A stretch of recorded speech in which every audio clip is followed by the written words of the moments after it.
És tu, única razão da minha adoração, ó Jesus. És tu, única esperança que anelo ter, ó Jesus. Confio em ti, fui ajudado, tua salvação tem me alegrado. Hoje há gozo em meu coração, com meu canto te louvarei. Eu te louvarei, te glorificarei. Eu te louvarei, meu bom Jesus. És tu a única razão, Senhor. És tu, única razão da minha adoração, ó Jesus. És tu, única esperança que anelo ter, ó Jesus. Eu confiei em ti, fui ajudado, tua salvação tem me alegrado. Hoje há gozo em meu coração, com meu canto te louvarei. Eu te louvarei, te glorificarei. Eu te louvarei, meu bom Jesus. Eu te louvarei. Eu te louvarei, te glorificarei. Eu te louvarei, meu bom Jesus.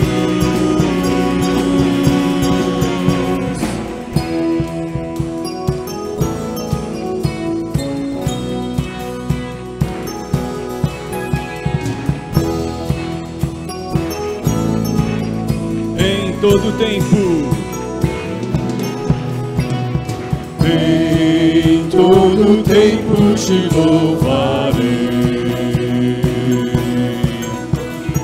Em todo tempo te adorarei.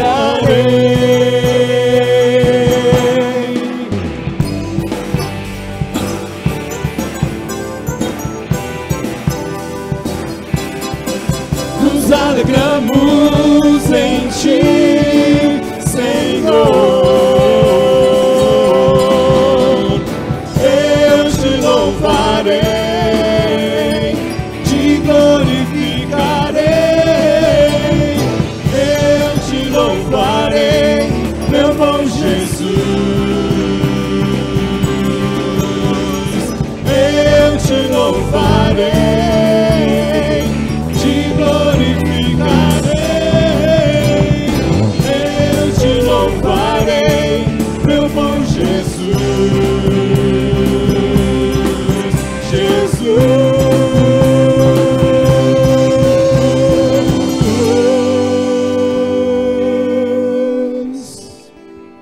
amém. E o Evangelho, queridos, é a boa nova de Deus acerca da salvação, que se concretizou na morte e ressurreição de Jesus Cristo.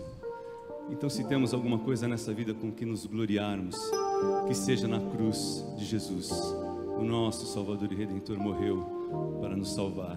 O Evangelho é esta mensagem, e que ela esteja sempre presente em nossos corações, e que também nós possamos compartilhar o Evangelho com aquelas pessoas que ainda não conhecem.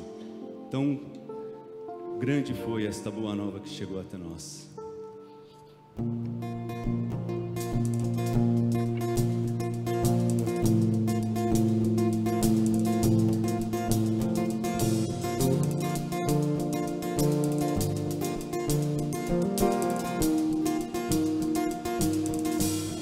Eu olho para a cruz, e para a cruz eu vou, do seu sofrer participar, da sua obra eu vou cantar. Meu Salvador na cruz mostrou o amor do Pai, o justo Deus.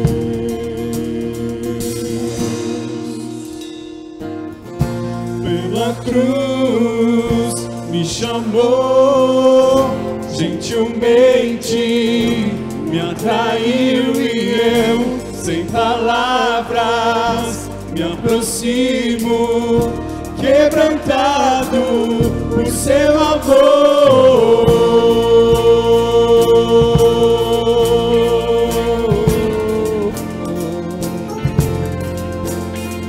Ele nos deu vida quando estávamos mortos em nossos delitos e pecados.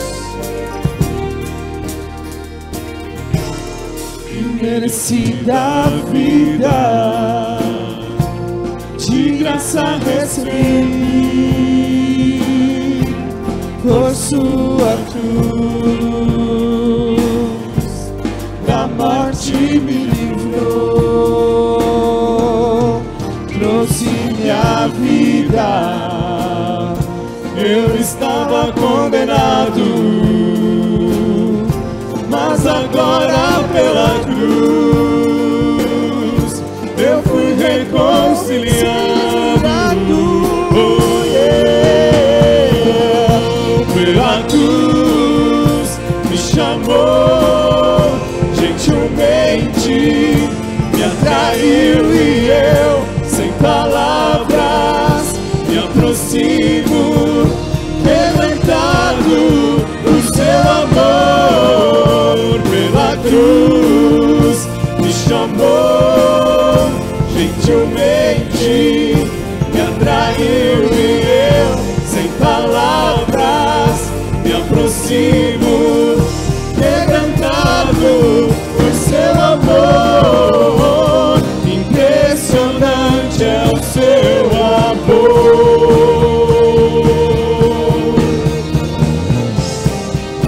Me redimiu e me mostrou o quanto és fiel. Impressionante é o seu amor.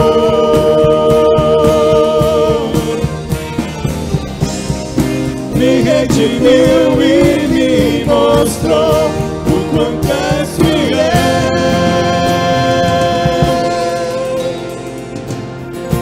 Pela cruz me chamou, gentilmente me atraiu e eu, sem palavras, me aproximo, quebrantado por seu amor. Pela cruz me chamou, gentilmente me atraiu e eu, sem palavras, me aproximo, quebrantado por seu amor.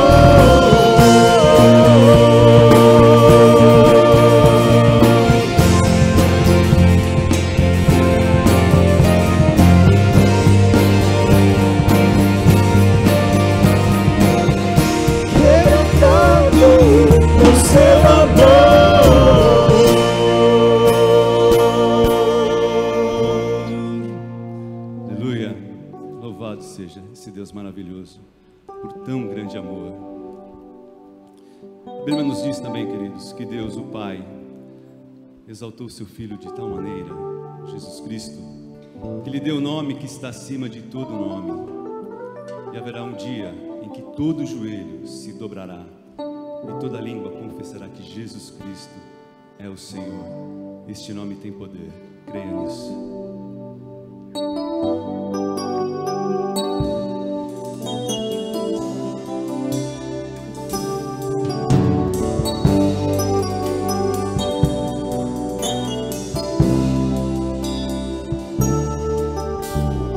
O nome de Jesus é poderoso. O nome de Jesus é sobre todos. Nome mais doce, nome mais lindo, nome sublime é o nome de Jesus.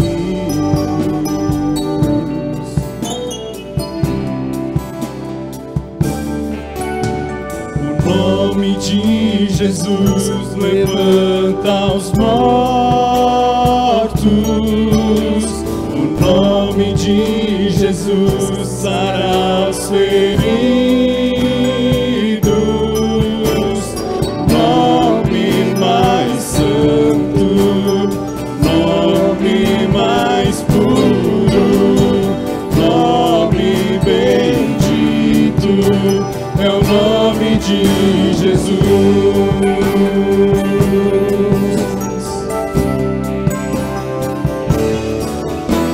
O nome de Jesus é poderoso. O nome de Jesus é sobre todos. Nome mais doce, nome mais lindo, nome sublime é o nome de Jesus. O nome de Jesus levanta os mortos. O nome de Jesus sara os feridos.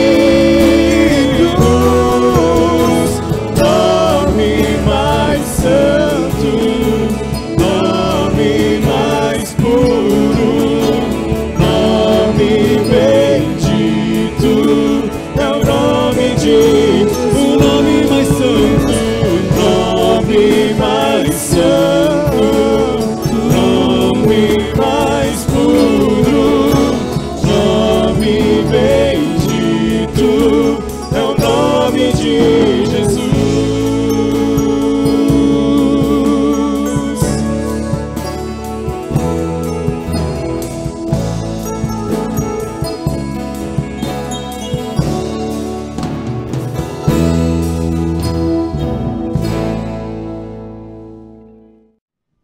Colossenses, capítulo de número 1, os versos 3 a 14. Colossenses, no capítulo 1, do 3º ao 14º versículo.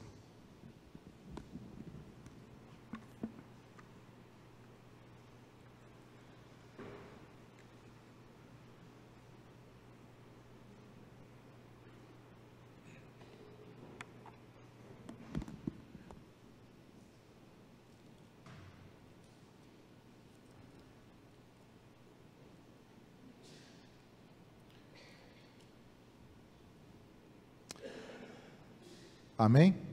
Encontramos? Damos sempre graças a Deus, Pai de nosso Senhor Jesus Cristo, quando oramos por vós.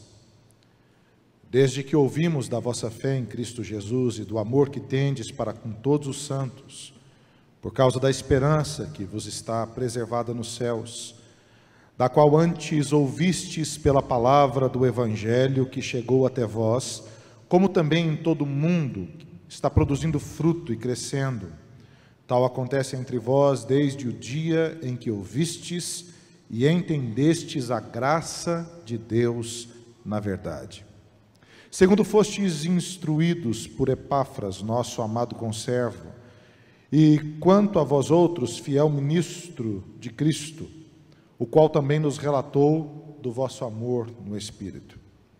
Por essa razão também nós, desde o dia em que ouvimos, não cessamos de orar por vós e de pedir que transbordeis de pleno conhecimento da sua vontade em toda sabedoria e entendimento espiritual, a fim de viverdes de modo digno do Senhor, para o seu inteiro agrado, frutificando em toda boa obra e crescendo no pleno conhecimento de Deus, sendo fortalecidos com todo o poder, segundo a força da sua glória, em toda perseverança e longanimidade, com alegria, dando graças ao Pai que vos fez idôneos à parte que vos cabe da herança dos santos na luz, e nos libertou do império das trevas, e nos transportou para o reino do Filho do seu amor, no qual temos a redenção, a remissão dos pecados.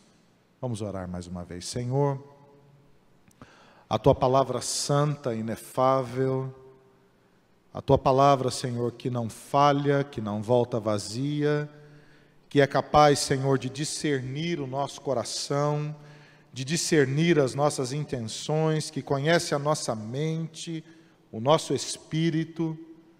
A Tua santa palavra está aberta diante dos nossos olhos, ó Pai. Que o Senhor também abra a Tua palavra em nossos corações, ó Pai.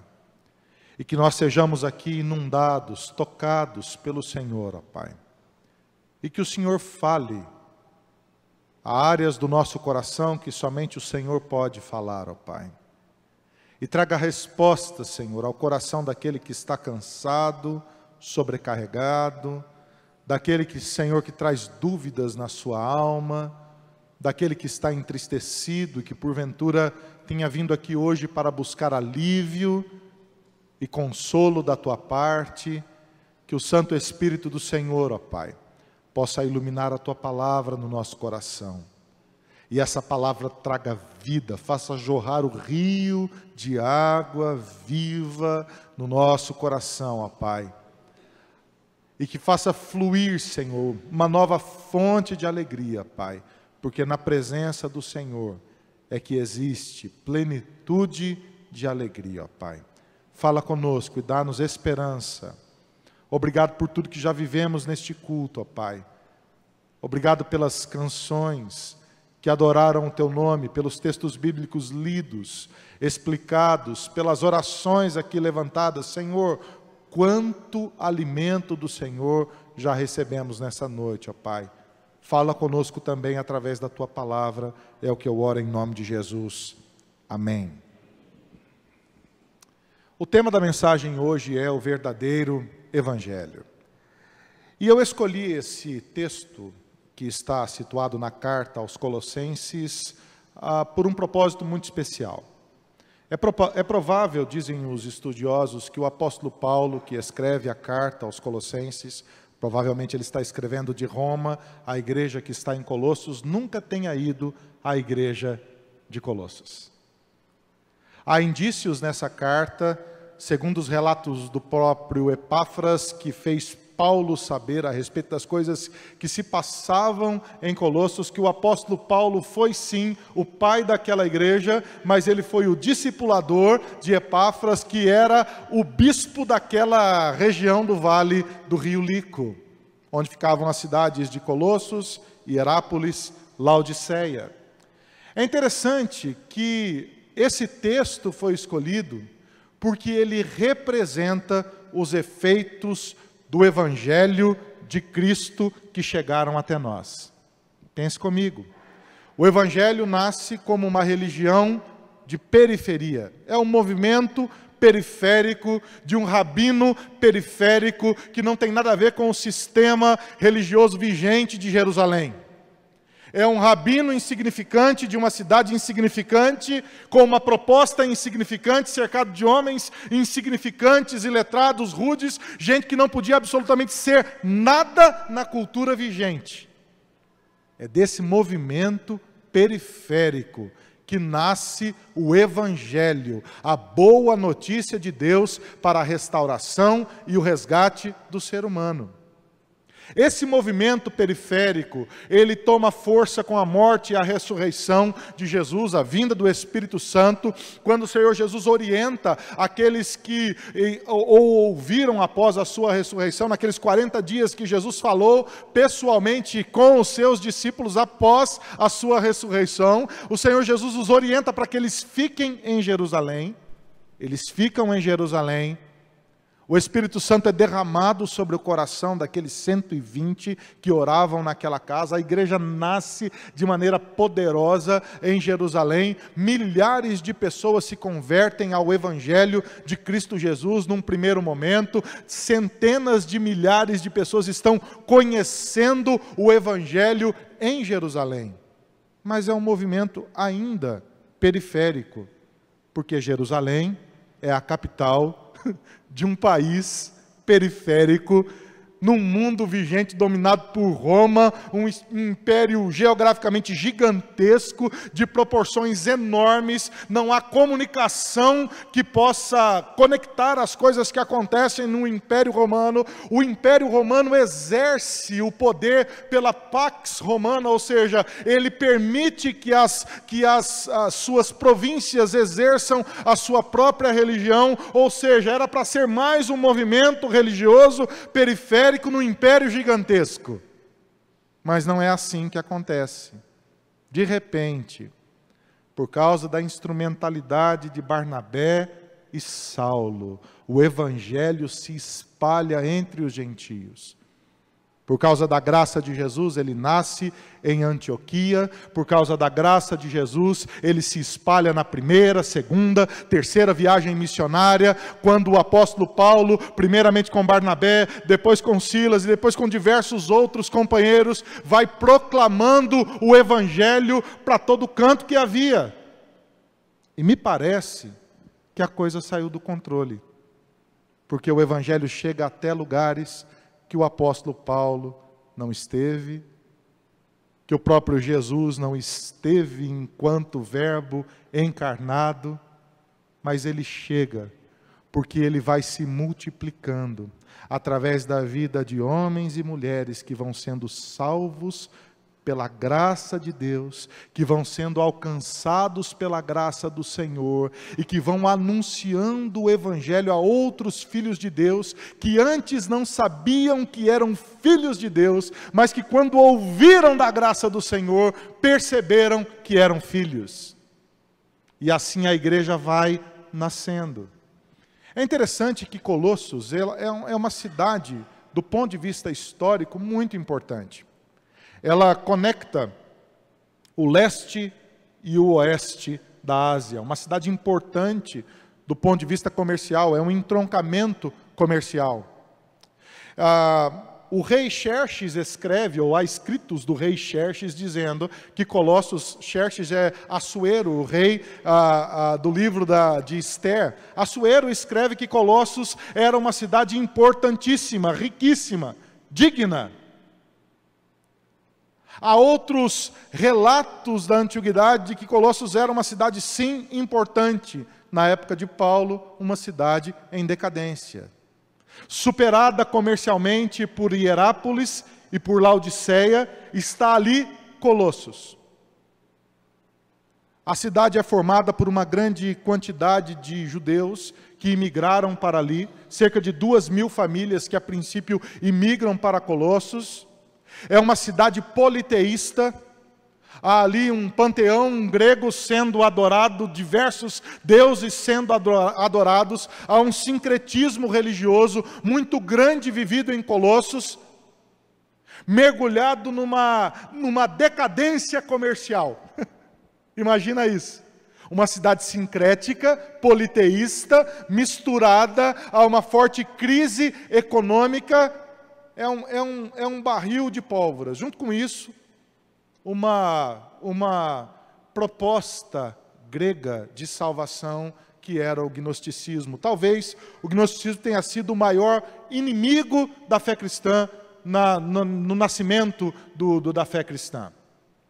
O gnosticismo ensinava que toda a matéria é má, todo homem é mau, e o homem só se torna bom à medida que ele abandona essa matéria, através da gnosis, do conhecimento. E ele só atinge essa perfeição pregada pelo gnosticismo quando ele chega a esse estado de teleiosis. E há um método para que isso aconteça. É um paradoxo. Você pode atingir esse estado de perfeição através do ascetismo ou da licenciosidade.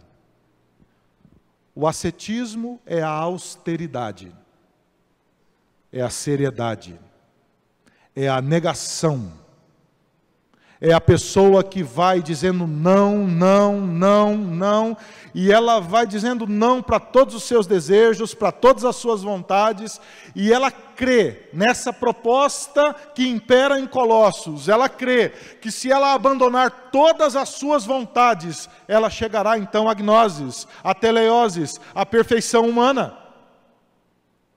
Por outro lado, os mesmos gnósticos dizem assim: não, você precisa de fato liberar a sua vontade. Você chega à perfeição quando você faz tudo o que você quiser. E à medida que você fizer tudo o que você quiser, você conhecerá então a verdade.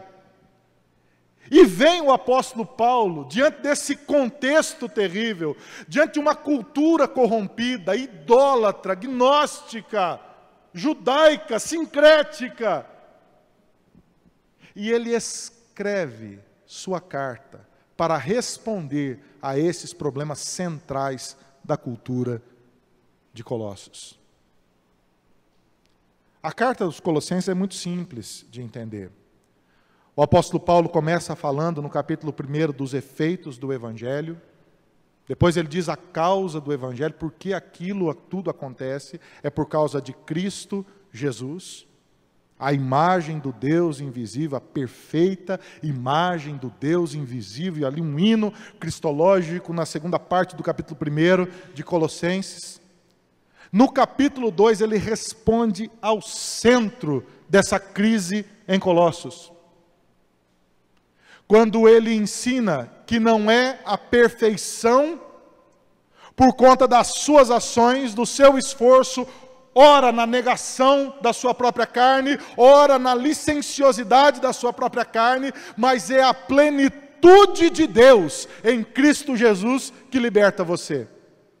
É a plenitude de Deus que nos é dada em Cristo Jesus, que de fato nos dá o verdadeiro conhecimento da verdade de Deus. E por conta da plenitude de Deus que está em Cristo Jesus, nós fomos libertos do pecado, da nossa própria carne, nós somos libertos de nós mesmos e podemos agora viver para a glória de Deus, como o apóstolo Paulo responde nos capítulos 3 e 4, e orienta como deve ser a vida cristã. Agora pensa comigo, querido. Eu queria que você pensasse na crise de Colossos, nos ídolos dessa cultura colossense, e tentasse imaginar comigo quais são os ídolos da nossa cultura. Quais são os ídolos da cultura brasileira que nos afastam de Deus? Quais são os ídolos da cultura que nós vivemos, que nos escravizam, que nos ameaçam, que nos consomem, que nos afastam de viver a vida para a glória de Deus? É interessante que ídolos são todas as coisas que tomam o lugar de Deus nas nossas próprias vidas. Eu fico pensando que há vários ídolos na nossa cultura, mas eu gostaria de falar apenas de um nessa noite. A nossa cultura é filha do iluminismo. O iluminismo matou Deus. Muitas pessoas falam, Nietzsche estava equivocado quando disse que Deus está morto. Eu digo, ele estava certo. Porque para a filosofia iluminista, Deus está de fato morto. E Deus foi morto por essa filosofia que gerou a nossa cultura. Ele foi morto de duas formas. Ele foi morto pela academia e foi morto pelo mercado. Na academia, você percebe os frutos do iluminismo nessa cultura cartesiana da aquisição do saber, e cada vez mais o saber se torna um mercado uma moeda de troca, de mercado. Cada vez mais o saber é específico, cada vez mais as pessoas sabem mais de menos coisas. É a exacerbação da academia. Os cientistas da NASA dizem, nós descobrimos uma partícula X numa fase tal da estrela tal que pode provar, ou provamos a teoria de que pode ser que E me parece que essa voz acadêmica, ainda que incipiente, ainda que incerta, ainda que filha de uma lógica descrente, ganha força no coração das pessoas. E as pessoas tendem a acreditar hoje, você pesquisa, elas acreditam mais nas universidades do que na palavra de Deus.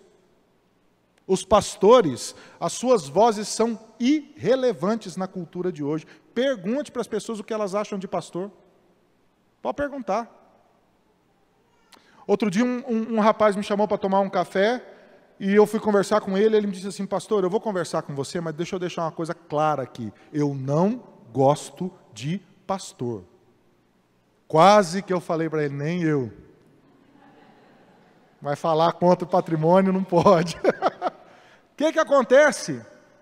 Se por um lado há essa exacerbação da compreensão acadêmica, há também essa idolatria do mercado. John Smith é quem inventou tudo isso. John Smith, ele é o pai da economia moderna. Ele diz o seguinte, ele olhou para a produção e disse assim: o problema é que nós não produzimos o suficiente.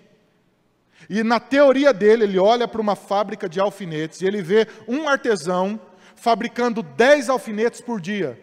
Porque ele precisa fabricar todas as peças do alfinete com calma. Ele precisa fazer a cabeça do alfinete, ele precisa fazer o corpo, a ponta, ele precisa colar o alfinete, ele precisa finalizar, ele precisa encaixotar, ou seja, ele consegue produzir 10 bons alfinetes por dia.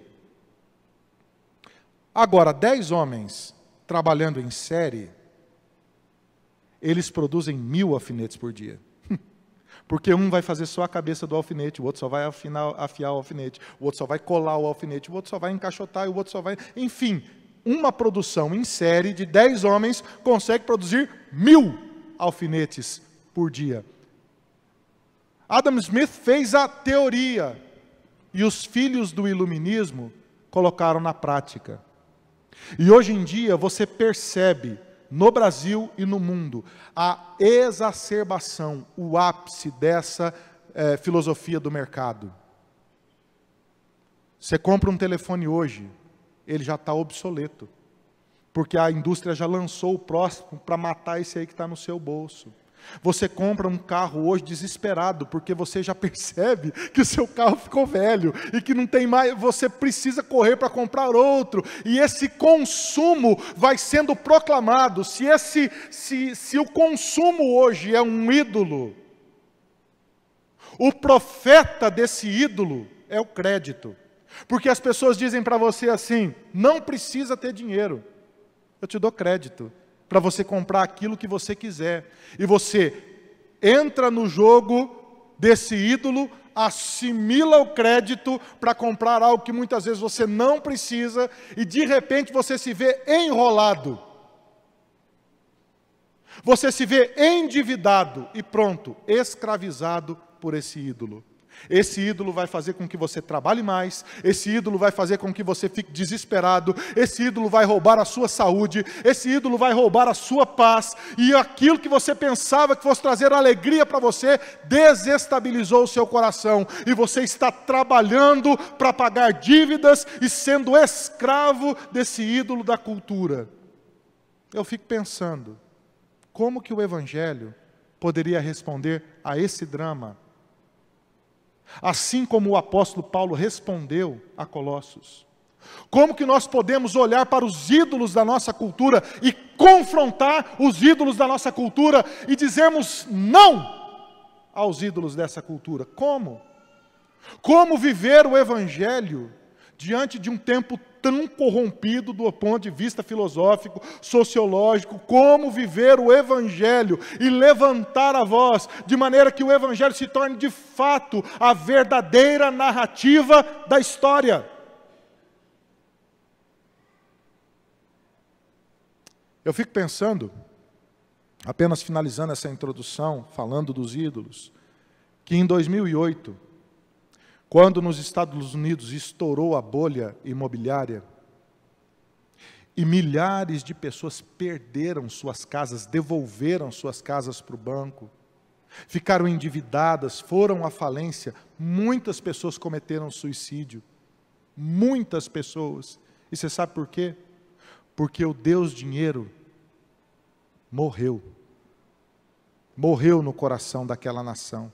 E ele não deu sinal nenhum de que ressuscitaria. O Deus dinheiro é um Deus morto. E ele nunca ressuscitará, porque nunca viveu. Você precisa abrir os seus olhos e viver o Evangelho. E ser livre dos ídolos da cultura. O verdadeiro Evangelho precisa produzir frutos nas nossas vidas. Precisa produzir um novo estilo de vida. Precisa produzir a presença de Deus na nossa história. Marcar a nossa história com a presença de Deus. Você quer ver como? Volte os seus olhos para o texto que nós lemos. É interessante que o Evangelho, em primeiro lugar, diante dos ídolos da cultura, demanda testemunho. Paulo ouve falar do Evangelho em Colossos, e ele ora pelos crentes em Colossos. Versículo 3, damos sempre graças a Deus Pai de nosso Senhor Jesus Cristo. É interessante que ele começa a sua carta agradecendo por aquilo que Deus estava fazendo na vida dos irmãos em Colossos. Aqui ele chama o Senhor Jesus de Senhor, do Kyrios. E é interessante que essa palavra grega Kyrios é cheia de significados. Ele ouve falar do que está acontecendo e ele agradece ao Kyrios. Kyrios significa Senhor Supremo. Os romanos é que diziam a César que César, o imperador, era o Kyrios. Era assim que eles saudavam o imperador, César Kyrios. E é interessante que os cristãos, quando se deparavam com essa saudação, diante da divinização do imperador, da figura do imperador como Deus, sendo o Senhor Supremo sobre todas as coisas, na narrativa da história do Império Romano, os cristãos diziam não. Cristo é o Kyrios. Cristo é o Kyrios, o Senhor Supremo de toda a história. Ele é o Filho de Deus por natureza. O Kyrios que nos torna filho de Deus por adoção. Ele é o Deus Pai do nosso Kyrios, Jesus Cristo, em quem nós temos toda a salvação. É uma palavra de conforto diante das lutas que os colossenses enfrentam. O apóstolo Paulo diz: vocês têm um Senhor. O Senhor da sua vida não é a crise. O Senhor da sua vida não são os ídolos da cultura. O Senhor da sua vida não são os mandos e os desmandos de uma política corrupta, de um país lançado à lama política. Não é isso que governa a sua vida. Há um Deus acima de todas essas coisas. E apesar da cultura sem Deus, nós adoramos aquele que é o Senhor sobre todas as coisas. É interessante que o apóstolo Paulo ouve falar de algo que acontece em Colossos, na igreja dos Colossenses. Existe ali uma tríade: fé, amor e esperança. É isso que ele ouve falar. Ele ouve falar da fé. Ele ouve falar do amor. Ele ouve falar da esperança que há na igreja. Essa tríade é preciso acompanhar a nossa vida cristã. Ela chega antes da gente. Lembra que o apóstolo Paulo não conhece a igreja aqui. Ele ouve falar. Ele agradece ao Deus Pai do nosso Kyrios sobre aquilo que está acontecendo na igreja. E ele percebe que há elementos que testemunham a favor daqueles irmãos: fé, amor e esperança. Fé aqui é a palavra pistis. Pistis significa fé ou fidelidade. Todas as vezes que você encontra a palavra fé no Novo Testamento, você pode substituir por fidelidade, são sinônimos. E fidelidade aqui, eu gosto dessa transcrição, porque tem muito mais a ver com o elemento concreto da fé, do que da ideia da fé. A gente vive hoje uma igreja evangélica muito mística no Brasil, muito sincrética, quando a fé é um elemento místico. Se você tem fé, as coisas acontecem. Se você não tem fé, as coisas não acontecem. E fica muito dependente de você, a obra de Deus na sua vida. Pare com isso, em nome de Jesus. A sua vida está arraigada, firmada em Cristo Jesus. E fé é descansar naquilo que Cristo fez. Por isso que fé é sinônimo de fidelidade. E fidelidade aqui é sinônimo de obediência. Tem fé aquele que obedece. E Paulo, ele percebe que diante de uma sociedade sincrética, diante de uma sociedade idólatra, diante de uma sociedade prostrada ao caos mercadológico, diante de uma sociedade distante de Deus, existe ali um remanescente obediente a Deus. Isso é testemunho. Um outro testemunho é o amor. Eu ouvi falar do amor que vocês têm uns para com os outros. Testemunho, ele ouve falar. Amor aqui, ágape. Existem vários vocábulos para amor no Novo Testamento. Esse é o mais sublime, é o amor completo, total, que aceita o outro como ele é plenamente. E me parece que a igreja de Colossos encontrou essa dinâmica de obedecer a Deus e de viver juntos uns com os outros. Deixa eu dizer uma coisa para você. Você sabe o que derrubou o Império Romano? Você sabe o que derrubou o Império Romano? Não foi outro império que veio e subjugou as falanges romanas. Não foi isso. O que derrubou o Império Romano foi a hospitalidade cristã. A hospitalidade cristã, o amor, ágape, entre os irmãos, é algo tão poderoso que você não faz ideia. Porque enquanto o mundo está se degladiando, enquanto a cultura está corrompida, enquanto a cultura está se prostrando diante dessa distância de Deus, os irmãos se amam, cuidam uns dos outros, não há necessitados entre eles. Eles permanecem todo dia, perseverando juntos em oração, na doutrina, no partir do pão. Eles vivem juntos essa vida, esse chamado do Senhor. Ágape derrubou o Império Romano. Fé, amor e esperança. É interessante que a esperança, ela nos faz levantar os olhos para além das situações.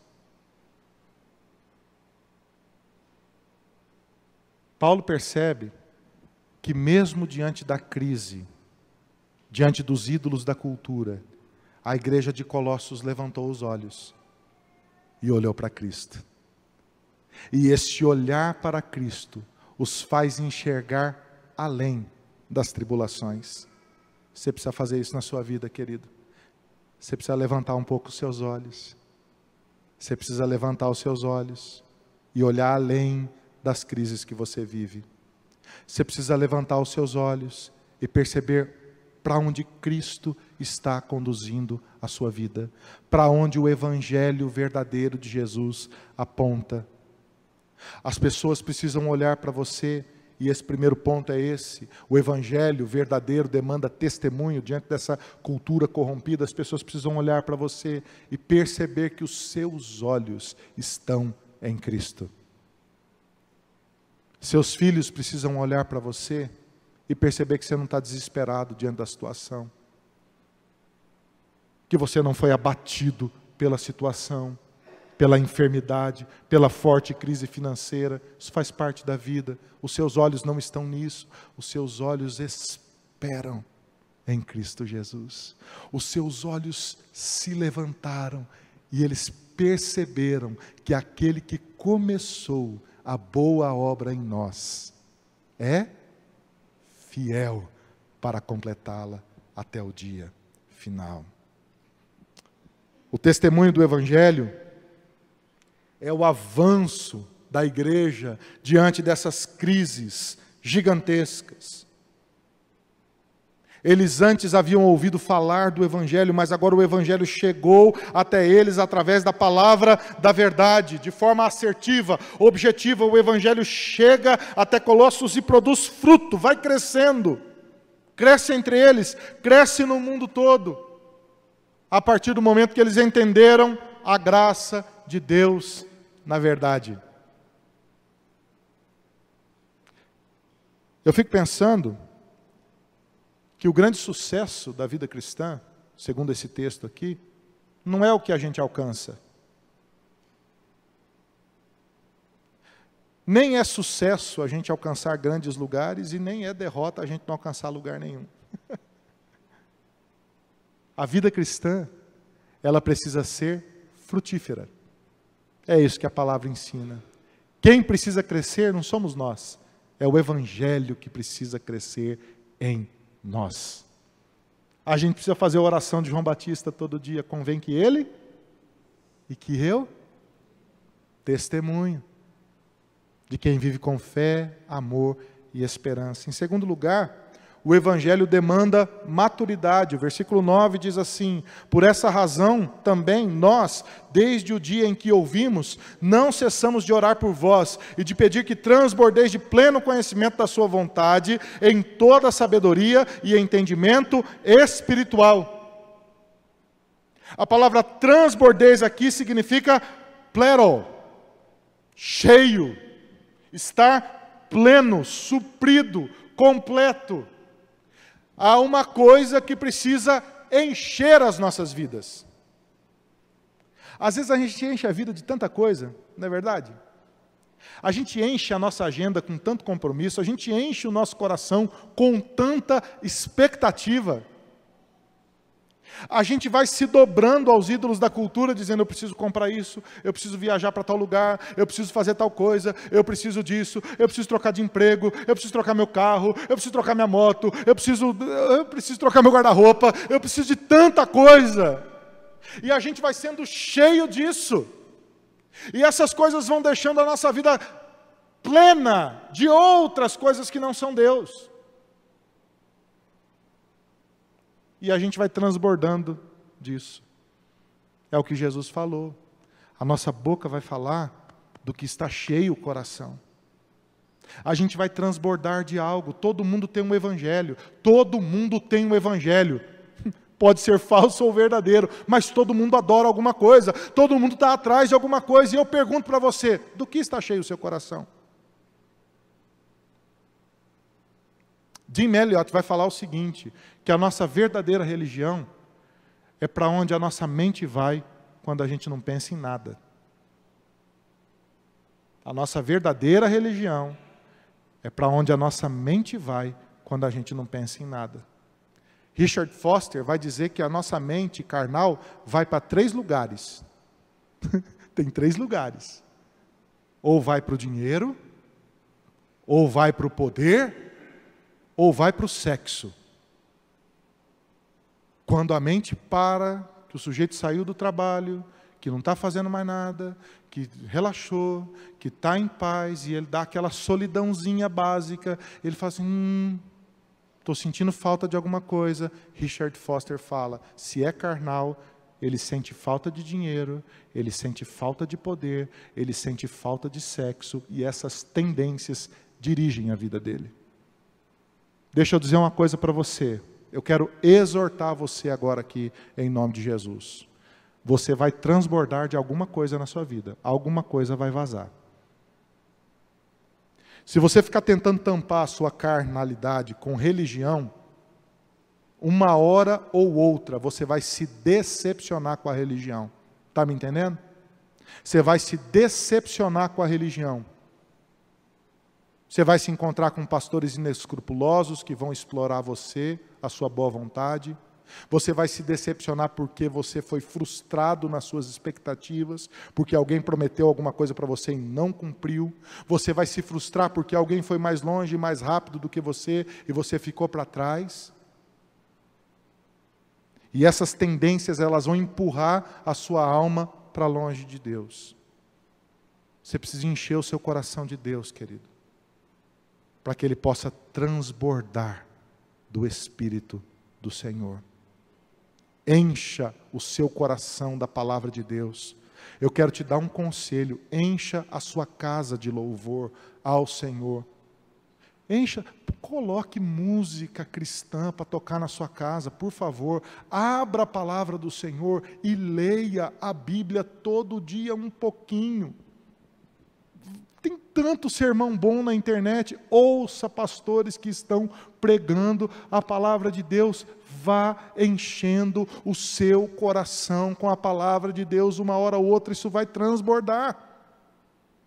E o fruto da palavra de Deus é vida, é fé, esperança, amor.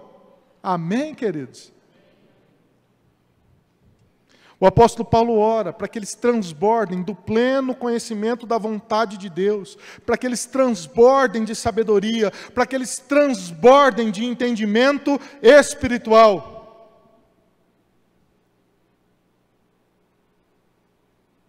Eu não sei se você já lutou com isso, para saber a vontade de Deus. Alguém aqui já lutou com isso ou não? Qual é a vontade de Deus? E a gente não sabe. E tem hora que Deus não fala também. E a gente fica, vou para a esquerda, vou para a direita, caso, compro uma bicicleta, o que eu faço? Às vezes você não sabe. Qual é a vontade de Deus? A vontade de Deus é uma, que a gente conheça Cristo. Que a gente conheça a glória de Deus que está em Cristo Jesus. O resto, meu irmão, é lucro. Porque essa vontade de Deus, que é conhecer a Cristo, nos vai dar sabedoria na vida. E sabedoria diante das crises. Sabedoria aqui é a palavra grega sofia, inteligência, saber, experiência, habilidade para compreender os assuntos da vida. Você vai conhecendo a Cristo. João Calvino diz que discernimento é treino, não é verdade? Sabedoria se aprende. Não fosse assim, os meninos de 2 anos de idade, 1 ano de idade, não enfiavam o dedo na tomada. A gente nasce tudo meio sem saber, a gente vai aprendendo. Estou certo ou estou errado? Não é verdade? Ele não sabe. Não sabe andar em São Paulo, se perde umas 200 vezes, que nem eu que estou chegando na cidade, desobedece o Waze, perde uma entrada, chega 2 horas depois, é assim, normal, a gente não sabe, mas vai adquirindo experiência. Ou seja, você vai compreendendo quem Cristo é e vai aprendendo a viver, até que você adquire entendimento espiritual. E a força do verbo original aqui é quando você junta todas as coisas e compreende a vida.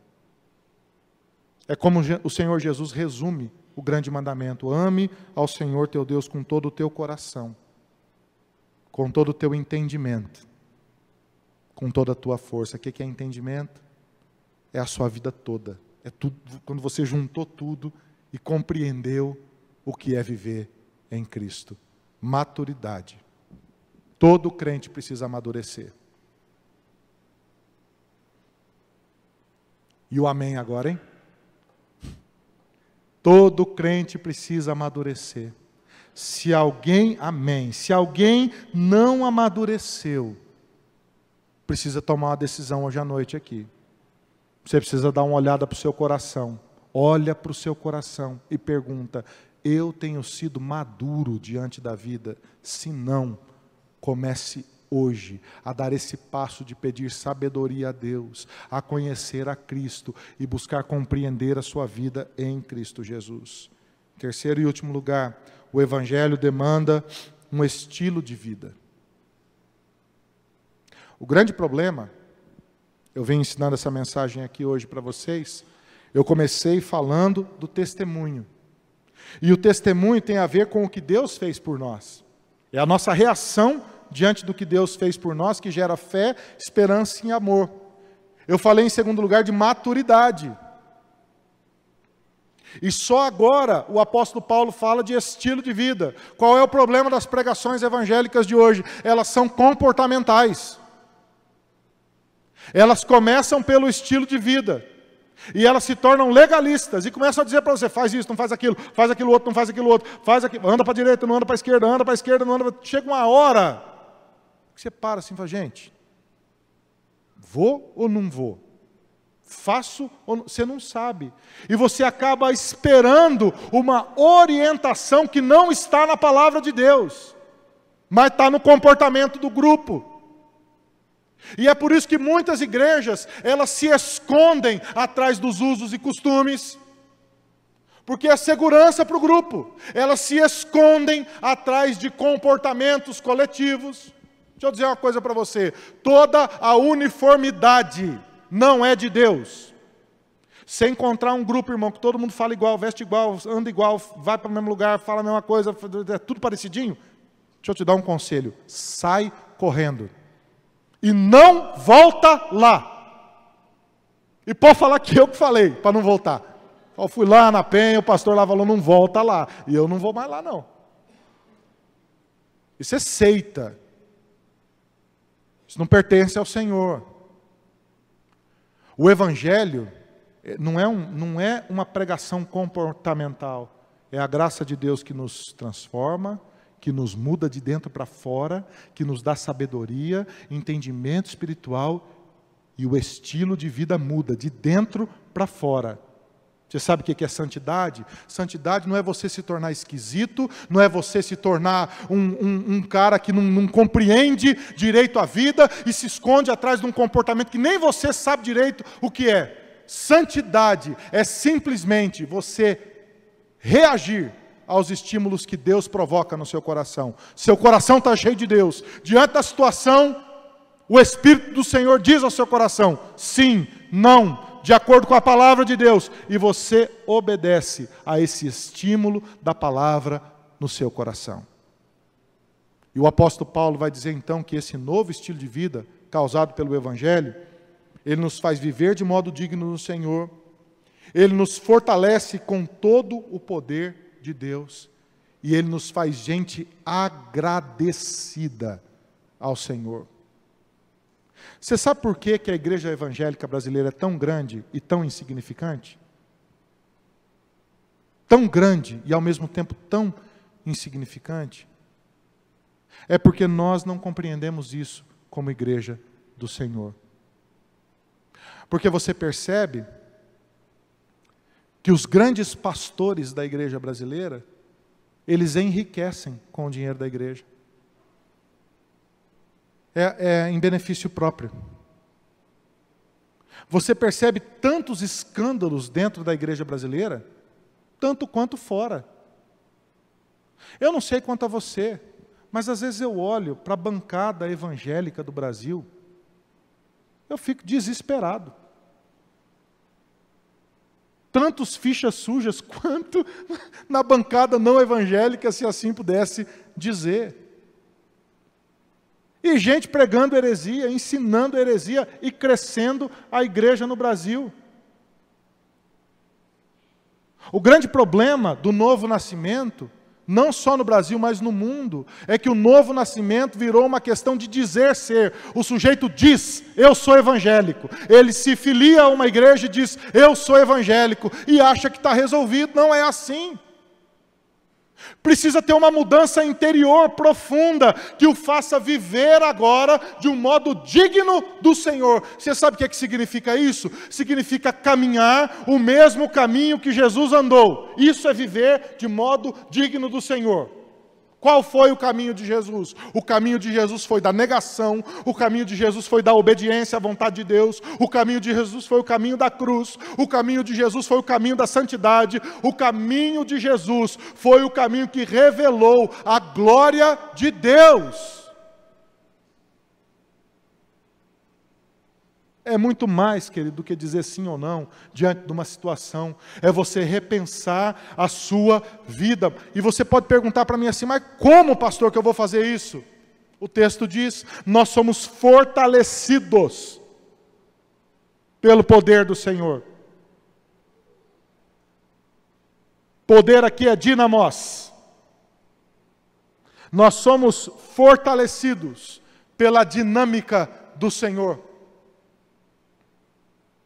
No grego está dynamon, dynamis. Nós somos dinamizados pela dinâmica de Deus. Olha que coisa. Como que a gente vive de maneira digna no Senhor? Pelo poder de Cristo que opera em nós. Você consegue? Não. Eu consigo? Não. Alguém consegue? Não. A mãe de João e Tiago, pode um sentar à direita, Senhor, e outro sentar à esquerda, já que meus filhos são tão bonitinhos. E Jesus diz a ela, esse caminho que eu estou caminhando, esse cálice que eu beberei, eles não são dignos. É um caminho estreito, não dá. Nós precisamos do poder de Deus nas nossas vidas. Quando esse poder de Deus nos alcança, isso gera em nós um coração grato, dando graças a Deus. Você sabe por quê? O apóstolo Paulo termina, e eu termino assim também, com talvez o texto que mais tem marcado o meu coração nos últimos tempos.